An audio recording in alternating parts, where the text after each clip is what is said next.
Hello everyone, today we are going to start a new chapter, chapter number 8, Introduction to Trigonometry of class 10th. शुरू करने से पहले हम trigonometry के बारे में जानते हैं. ट्रिग्नोमेट्री वर्ड जो है वो कॉम्बिनेशन ऑफ 3 ग्रीक वर्ड्स है, जिसमें कि ट्राई, गॉन और मेट्री है. Tri means 3, gon means side and metry means measurement या मेट्रॉन बोलो, मेजरमेंट होता है. अगर ट्रिग्नोमेट्री बोला जाए इट इज़ ट्राइंगल्स मेजरमेंट.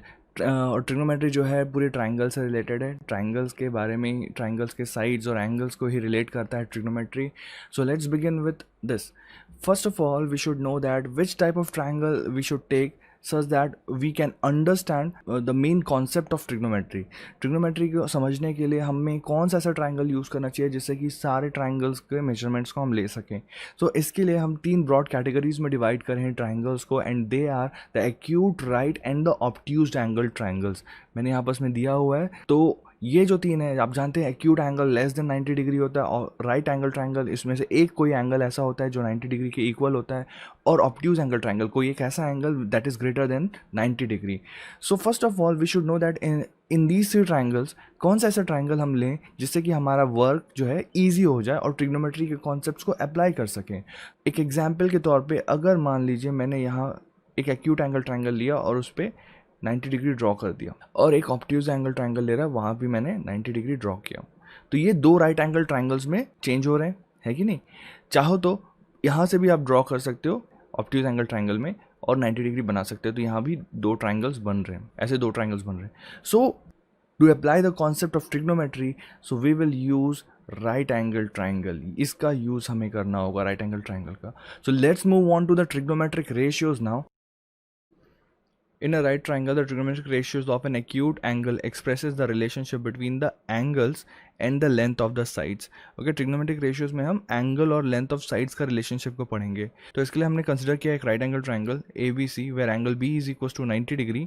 अब जानते हैं कि 90 degree opposite में जो side होता है that is known to be hypotenuse and which is the longest side. And then यहाँ पर में बचे हुए 2 sides जो हैं, अब इन्हें हम क्या कहेंगे. ठीक है, इसके लिए हमारे पास में ये 2 एक्यूट एंगल्स गिवन है. अब ये 2 एक्यूट एंगल्स में से कोई एक एंगल को जब मैं कंसिडर करूंगा तो उस हिसाब से मेरा वो एक पर्टिकुलर परपेंडिकुलर बनेगा और दूसरा बेस बनेगा.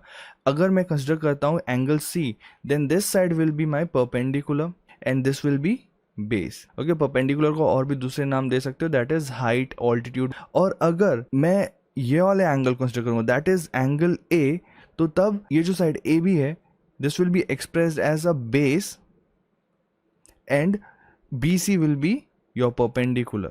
ये आपको याद रखना होगा. एंगल पे डिपेंड करेगा कि आप किसको बेस और परपेंडिकुलर अज्यूम करोगे. बट अगर एक्चुअल में देखा जाए तो ये एंगल सी को अगर मैंने अज्यूम किया है, so this side BC will be known as side adjacent to angle c, और इसके ऑपोजिट में जो AB है that will be known as side opposite to angle c. वैसे ही मैं अगर एंगल ए को अज्यूम करूंगा तो ए बी जो होगा side adjacent to angle a, और बी सी जो होगा side opposite to angle a. But for sake of convenience we will take perpendicular and base. अगर मैंने एंगल सी को लिया, अगर एंगल ए लूंगा तो रिवर्स हो जाएगा, b c will be perpendicular and a b will be the base. So now let us know about the ratios.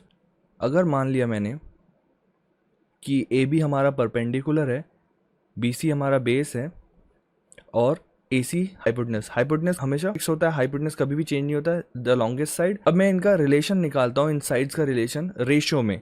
तो ये बन सकता है परपेंडिकुलर अपॉन बेस, ये हो सकता है परपेंडिकुलर अपॉन हाइपोटेनस, वैसे ही base upon perpendicular, base upon hypotenuse, and hypotenuse upon perpendicular, and hypotenuse upon base. तो ये कुछ 6 रेशियोज मुझे मिलेंगे, इससे ज़्यादा कुछ और नहीं मिल सकता. सो अब इसका रिलेशन कैसे बनाया हमने एंगल्स के साथ में, तो यहाँ देखते हैं.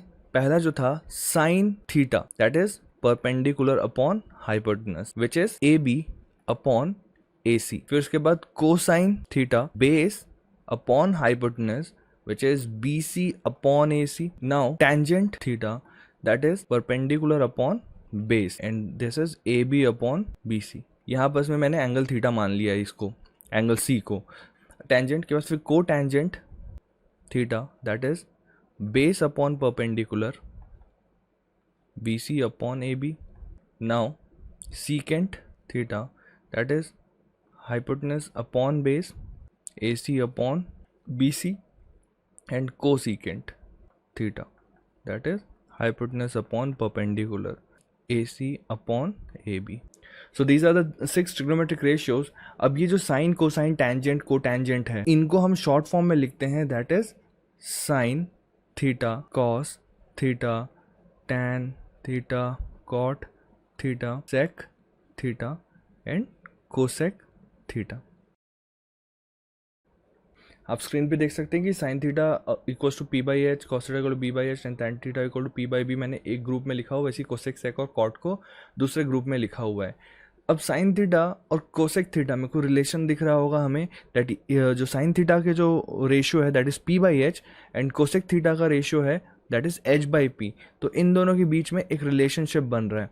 अगर मैं कोसेक थीटा लूँ या फिर साइन थीटा लूँ जो कि पी बाई एच है, इसको अगर मैं रेसिप्रोकेट करूँ तो ये 1 अपॉन साइन थीटा दिखेगा, जिससे कि ये एच बाई पी हो जाएगा.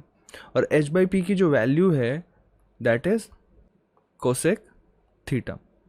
तो यहाँ पर में से साइन और कोसेक के बीच में एक रिलेशन आ रहा है कि cosec theta is equal to 1 upon sine theta और sine theta is equals to 1 upon cosec theta. और इसी से हम एक और रिलेशनशिप भी डिराइव कर सकते हैं, दैट इज